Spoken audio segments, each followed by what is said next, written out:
If I asked you what one of the rarest enchantment subtypes was, what do you think it would be? Maybe Enchant World.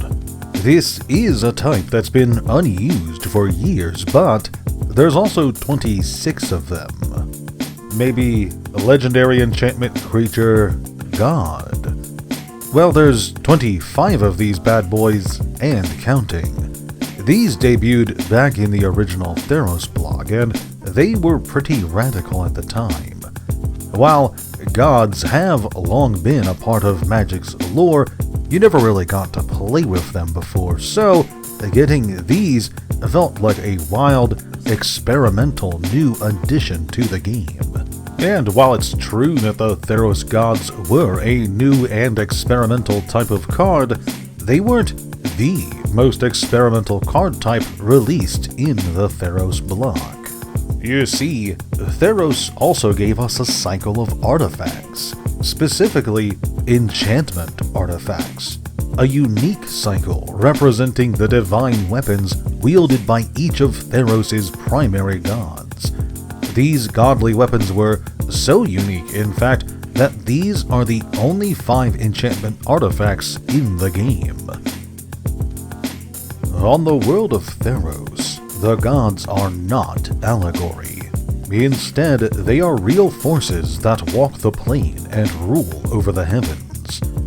Of this pantheon, 5 in particular are revered among their peers.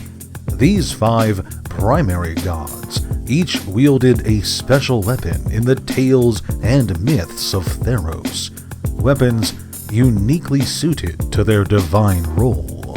There's Heliod, the sun god, who ruled over law, justice, and familial bonds. Heliod wielded the great spear, Crusaor, a symbol of his power and authority. Fittingly, for his role as a god that oversaw judgment, Heliod used Crusaor as a weapon of divine will. The spear could be cast down onto Theros to smite those who angered the god of the sun. Thassa was the goddess of the sea and the ancient knowledge of the world. She was a mighty yet fickle god who ruled the oceans and the beasts that resided within them. Her weapon was Dakala, a bident with which Thassa could shape tides and form whirlpools, showing off the full destructive might of the sea. Erebos was the god of the underworld, who ruled over death and the dead, as well as all the wealth beneath the earth. Erebos held in his hand the whip Mastix, which could reach incomprehensible distances. With this whip, even the most reluctant dead would be pulled into the underworld, back into Erebos' realm. Perforos was the god of the forge and artisans, associated strongly with those who crafted things. Perforos' hammer, Akmon, was uniquely suited to the god's work, as wherever it struck, magic would give shape to new creatures, such as Oreads, Manticores, and Golems. And lastly, Nylea, the goddess of the hunt and the wild forests of the world. She watched over all the beasts of Theros with her keen eyes, always on the lookout for poachers. With her divine bow, Ephixis, Nylea never failed to kill trespassers in the Nistos forest. Each of these weapons, in addition to being given a bit of lore on their own, was also represented in card form during the original Theros block. The Spear of Heliod gives +1 power and toughness to your creatures, and for 3 mana, you can tap it to destroy a creature that dealt damage to you that turn. Rewarding your loyal allies with a power boost and viciously smiting anyone that managed to blaspheme against you is definitely in line with how Crusaor is supposed to work in World. The Bident of Thassa lets you draw a card whenever one of your creatures hurts an opponent, and for 2 mana, you can tap it to force creatures your opponents control to attack that turn. Drawing cards.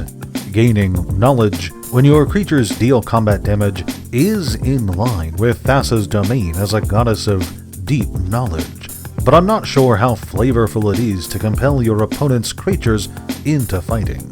This is half and half on the flavor scale. The Whip of Erebos gives all your creatures lifelink, and for 4 mana, you can tap it to bring a creature back from the graveyard, though it's exiled at the end of the turn or if it would leave play. This one is the worst off, flavor-wise. Erebos doesn't concern himself with gaining life, rather he's interested in accumulating the dead in his realm. He uses mastics in the lore to quite literally pull creatures attempting to leave the underworld back in. So, the fact that this card does the opposite is a massive flavor fail. The Hammer of Vorthos gives your creatures haste, which is fine, and for 3 mana, you can tap it to create a colorless 3/3 golem, which is itself an enchantment artifact. Giving haste is just the standard deal for red cards in a cycle, but I like how the hammer creates more enchantment artifacts. In the story, Vorthos even creates one such golem, Petros, in his image to help in his great forge.